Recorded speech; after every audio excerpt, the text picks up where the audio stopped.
श्री गणेशाय नमः।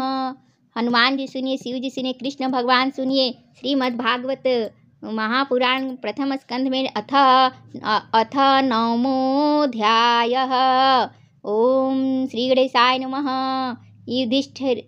युधिष्ठिरादि का भीष्म जी के पास जाना और भगवान श्री कृष्ण की स्तुति करते हुए भीष्म जी का प्राण त्याग करना। सूत उवाच। सूत जी कहते हैं, इस प्रकार राजा युधिष्ठिर प्रजाद्रोह से भयभीत हो गए। फिर सब धर्मों का ज्ञान प्राप्त करने की इच्छा से उन्होंने कुरुक्षेत्र की यात्रा की, जहाँ भीष्म पितामह सैया पर पड़े हुए थे। शौनकादि ऋषियों उस समय उन सब भाइयों ने स्वर्ण जड़ित रथों पर, जिनमें अच्छे अच्छे घोड़े जूते हुए थे, सब सवार होकर अपने भाई युधिष्ठिर का अनुगमन किया। उनके साथ व्यास, धौम्य और आदि ब्राह्मण भी थे। शौनक जी अर्जुन के साथ भगवान श्री कृष्ण भी रथ पर चढ़कर चले। उन सब भाइयों के साथ महाराज युधिष्ठिर की ऐसी शोभा हुई मानो यक्षों से घिरे हुए स्वयं कुबेर ही जा रहे हो। अपने अनुचरों और भगवान श्री कृष्ण के साथ वहां जाकर पांडवों ने देखा कि भीष्म पितामह स्वर्ग से गिरे हुए देवता के समान पृथ्वी पर पड़े हुए हैं। उन लोगों ने उन्हें प्रणाम किया। शौनक जी उसी समय भरतवंशियों के गौरव रूप भीष्म पितामह को देखने के लिए सभी ब्रह्मर्षि, देवर्षि और राजर्षि वहां आए। पर्वत, नारद, धौम्य, भगवान व्यास, बृहस्व, भरद्वाज शिष्यों के साथ परशुराम जी, वशिष्ठ, इंद्र, प्रमद, गृत्समद, असित, कक्षीवान, गौतम, अत्रि, विश्वामित्र, सुदर्शन तथा और भी सुखदेव आदि शुद्ध हृदय महात्मागण एवं शिष्यों के सहित कश्यप, अंगिरा पुत्र बृहस्पति आदि मुनिगण भी वहां पधारे। भीष्म पितामह धर्म को और देश काल के विभाग को, कहाँ किस समय क्या करना चाहिए, इस बात को जानते थे। उन्होंने उन बड़भागी ऋषियों को सम्मिलित हुआ देखकर उनका यथा योग्य सत्कार किया। वे भगवान श्री कृष्ण का प्रभाव भी जानते थे, अतः उन्होंने अपनी लीला से मनुष्य का वेश धारण करके वहां बैठे हुए तथा जगदीश्वर के रूप में हृदय में विराजमान भगवान श्री कृष्ण की बाहर तथा भीतर दोनों जगह पूजा की। पांडव बड़े विनय और प्रेम के साथ भीष्म पितामह के पास बैठ गए। उन्हें देखकर भीष्म पितामह की आंखें प्रेम के आंसुओं से भर गई। उन्होंने उनसे कहा, धर्मपुत्रों, हाय हाय, यह बड़े कष्ट और अन्याय की बात है कि तुम लोगों को ब्राह्मण धर्म और भगवान के आश्रित रहने पर भी इतने कष्ट के साथ जीना पड़ा, जिसके तुम कदापि योग्य नहीं थे।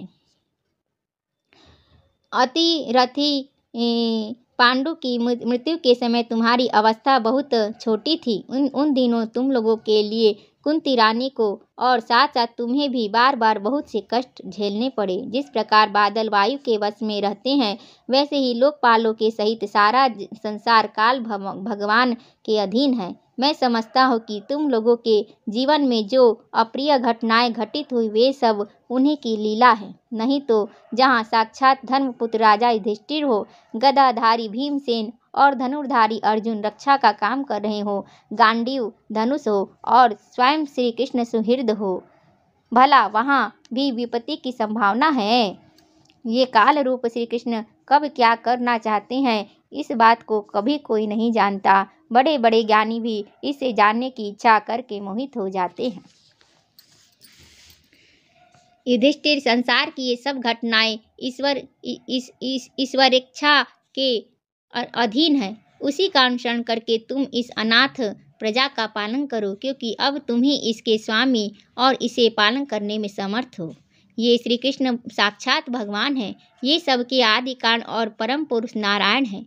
अपनी माया से लोगों को मोहित करते हुए ये यदुवंशियों में छिप कर लीला कर रहे हैं। इनका प्रभाव अत्यंत गूढ़ एवं रहस्यमय है।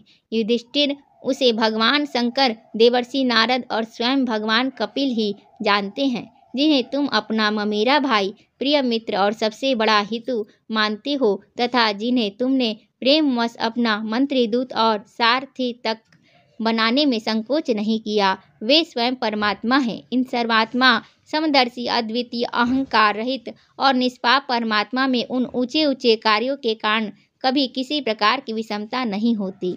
युधिष्ठिर, इस प्रकार सर्वत्र सम होने पर भी देखो तो सही वे अपने अनन्य प्रेमी भक्तों पर कितनी कृपा करते हैं। यही कारण है कि ऐसे समय में जबकि मैं अपने प्राणों का त्याग करने जा रहा हूँ, इन भगवान श्री कृष्ण ने मुझे साक्षात दर्शन दिया है। भगवत पारायण योगी पुरुष भक्ति भाव से इनमें यानी श्री कृष्ण भगवान में अपना मन लगाकर और वाणी से इनके नाम का कीर्तन करते हुए शरीर का त्याग करते हैं और कामनाओं से तथा कर्म के बंधन से छूट जाते हैं। वे ही देव भगवान अपने प्रसन्न हास्य और रक्त कमल के समान अरुण नेत्रों से उल्लासित मुख वाले चतुर्भुज रूप से जिसका और लोगों को केवल ध्यान में दर्शन होता है, तब तक यही स्थित रहकर प्रतीक्षा करे जब तक मैं इस शरीर का त्याग न कर दूं। सूत जी कहते हैं, युधिष्ठिर ने उनकी यह बात सुनकर सरसैया पर सोए हुए भीष्म पितामह से बहुत से ऋषियों के सामने ही नाना प्रकार के धर्मों के संबंध में अनेकों रहस्य पूछे। तब तत्ववेत्ता भीष्म पितामह ने वर्ण और आश्रम के अनुसार पुरुष के स्वाभाविक धर्म और वैराग्य तथा राग के कारण विभिन्न रूप से बतलाए हुए निवृत्ति और प्रवृत्ति रूप द्विविध धर्म, दान धर्म, राज धर्म, मोक्ष धर्म, स्त्री धर्म और भगवत धर्म, इन सब का अलग अलग संक्षेप और विस्तार में वर्णन किया। शौनक जी इनके साथ ही धर्म, अर्थ, काम और मोक्ष, इन चारों पुरुषार्थों तथा इनकी प्राप्ति के साधनों का अनेकों उपाख्यान और इतिहास सुनाते हुए विभाग सह वर्णन किया। भीष्म पितामह इस प्रकार धर्म का प्रवचन कर ही रहे थे कि वह उत्तरायण का समय आ पहुंचा, जिसे मृत्यु को अपने अधीन रखने वाले भगवत परायण योगी लोग चाहा करते हैं। उस समय हजारों रथियों के नेता भीष्म पितामह ने वाणी का संयम करके मन को सब ओर से हटाकर अपने सामने स्थित आदि पुरुष भगवान श्री कृष्ण में लगा दिया। भगवान श्री कृष्ण के सुंदर चतुर्भुज विग्रह पर उस समय पीताम्बर फहरा रहा था। भीष्म पिताजी की आंखें उसी पर एकटक लग गई। उनको शस्त्रों की चोट से जो पीड़ा हो रही थी वह तो भगवान के दर्शन मात्र से ही तुरंत दूर हो गई तथा भगवान की विशुद्ध धारणा से उनके जो कुछ अशुभ शेष थे वे सभी नष्ट हो गए। अब शरीर छोड़ने के समय उन्होंने अपने समस्त इंद्रियों के वृत्ति विलास को रोक दिया और बड़े प्रेम से भगवान की स्तुति की। भीष्म जी ने कहा, अमृत्यु के समय स्तुति की। श्री भीष्म उवाच इति मतिरूपकल्पिता वितृष्णा भगवती सात्वत पुंगवे विभूम्नि स्वसुखमुपगते क्वचिद्विहर्तुं प्रकृतिमुपेयुषि यद्भव प्रवाहः त्रिभुवनकमनं तमालवर्णं रविकरगौरवराम्बरं दधाने वपुरलकुलावृताननाब्जं विजयसखे रतिरस्तु मे नवद्या। भीष्म जी ने कहा, अब मृत्यु के समय में अपनी यह बुद्धि जो अनेक प्रकार के साधनों का अनुष्ठान करने से अत्यंत शुद्ध एवं कामना रहित हो गई है, यदुवंश शिरोमणि अनंत भगवान श्री कृष्ण के चरणों में समर्पित करता हूँ, जो सदा सर्वदा अपने आनंदमय स्वरूप में स्थित रहते हुए भी कभी विहार करने की लीला करने की इच्छा से प्रकृति को स्वीकार कर लेते हैं, जिससे यह सृष्टि परंपरा चलती है, जिनका शरीर त्रिभुवन सुंदर एवं श्याम तमाल के समान सांवला है, जिस पर सूर्य रश्मियों के समान श्रेष्ठ पीताम्बर लहराता है और कमल सदृश मुख पर घुंघराली अलके लटकती हैं, उन अर्जुन सखा श्री कृष्ण में मेरी निष्कपट प्रीति हो। मुझे युद्ध के समय उनकी वह विलक्षण छवि याद आती है। उनके मुख पर लहराते हुए घुंघराले बाल घोड़ों की टाप की धूल से मटमैल हो गए थे और पसीने की छोटी छोटी बूंदें शोभायमान हो रही थी। मैं अपने तीखे बाड़ों से उनकी त्वचा को बीध रहा था। उन सुंदर कवच मंडित भगवान श्री कृष्ण के प्रति मेरा शरीर, अंतःकरण और आत्मा समर्पित हो जाए। अपने मित्र अर्जुन की बात सुनकर जो तुरंत ही पांडव सेना और कौरव सेना के बीच में अपना रथ ले आए और वहां स्थित होकर जिन्होंने अपनी दृष्टि से ही शत्रु पक्ष के सैनिक की आयु आयु छीन ली। उन पार्थ सखा भगवान श्री कृष्ण में मेरी परम प्रीति हो। अर्जुन ने जब दूर से कौरवों की सेना के मुखिया हम लोगों को देखा, तब पाप समझकर वह अपने स्वजनों के वध से विमुख हो गया। उस समय जिन्होंने गीता के रूप में आत्मविद्या का उपदेश करके उसके सामयिक अज्ञान का नाश कर दिया, उन परम पुरुष भगवान श्री कृष्ण के चरणों में मेरी प्रीति बनी रहे। मैंने प्रतिज्ञा कर ली थी कि मैं श्री कृष्ण को शस्त्र ग्रहण कराकर छोड़ूंगा। उसे सत्य एवं ऊंची करने के लिए उन्होंने अपनी शस्त्र ग्रहण न करने की प्रतिज्ञा तोड़ दी। उस समय वे रथ से नीचे कूद पड़े और सिंह जैसे हाथी को मारने के लिए उस पर टूट पड़ता है, वैसे ही रथ का पहिया लेकर मुझ पर झपट पड़े। उस समय वे इतने वेग से दौड़े कि उनके कंधे का दुपट्टा गिर गया और पृथ्वी कांपने लगी। मुझ आतताई ने तीखे बाण मार मार कर उनके शरीर का कवच तोड़ डाला था, जिससे सारा शरीर लहूलुहान हो रहा था। अर्जुन के रोकने पर भी वे बलपूर्वक मुझे मारने के लिए मेरी ओर दौड़े आ रहे थे। वे ही भगवान श्री कृष्ण जो ऐसा करते हुए भी मेरे प्रति अनुग्रह और भक्तवत्सलता से परिपूर्ण थे, मेरी एकमात्र गति हो, आश्रय हो। अर्जुन के रथ की रक्षा में सावधान जिन श्री कृष्ण के बाएं हाथ में घोड़ों की रास थी और दाहिने हाथ में चाबुक, इन दोनों की शोभा से उस समय जिनकी अपूर्व छवि बन गई थी, तथा महाभारत युद्ध में मरने वाले वीर जिनकी इस छवि का दर्शन करते रहने के कारण सारूप्य मोक्ष को प्राप्त हो गए, उन्हीं पार्थ सारथी भगवान श्री कृष्ण में मुझ मरणासन की परम प्रीति हो। जिनकी लटकती सुंदर चाल, हाव भावयुक्त चेष्टाएं, मधुर मुस्कान और प्रेम भरी चितवन से अत्यंत सम्मानित गोपियां रासलीला में उनके अंतर्ध्यान हो जाने पर प्रेमोन्माद से मतावली होकर जिनकी लीलाओं का अनुकरण करके तन्मय हो गई थी, उन्हीं भगवान श्री कृष्ण में मेरा परम प्रेम हो। जिस समय युधिष्ठिर का राजसूय यज्ञ हो रहा था, मुनियों और बड़े बड़े राजाओं से भरी हुई सभा में सबसे पहले सबकी ओर से इन्हीं सबके दर्शनीय भगवान श्री कृष्ण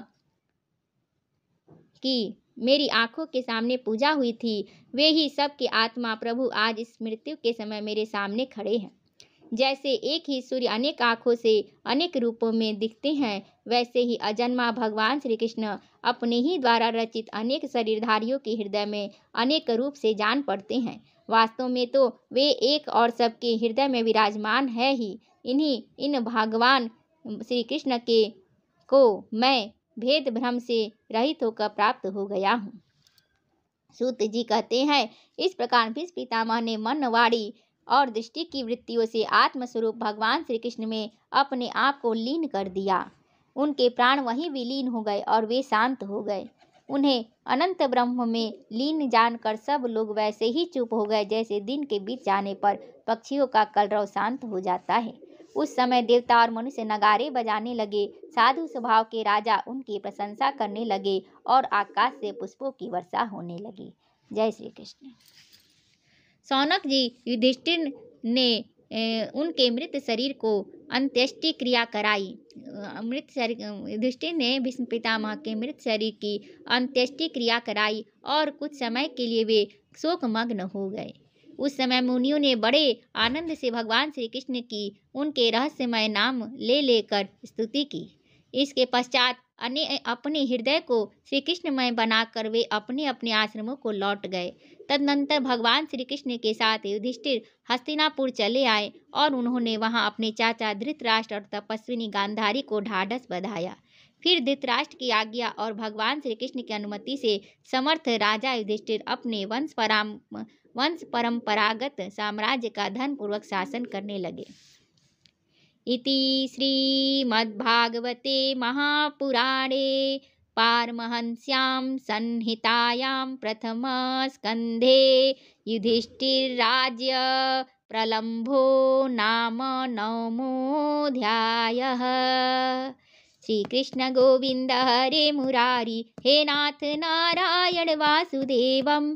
राधे कृष्णा कृष्णा कृष्णा राधे कृष्णा कृष्णा कृष्णा, राधे राधे राधे राधे राधे राधे राधे राधे, सीताराम सीताराम, राधे कृष्णा रुक्मिणी वल्लभ, राधे श्याम, सीताराम सीताराम, राधे राधे राधे राधे राधे राधे। ओम नमः पार्वती पतये, हर हर हर महादेव। जय जय श्री राधे, जय जय श्री राधे, जय जय श्री राधे, जय श्री राधे, जय श्री कृष्ण, जय श्री राधे।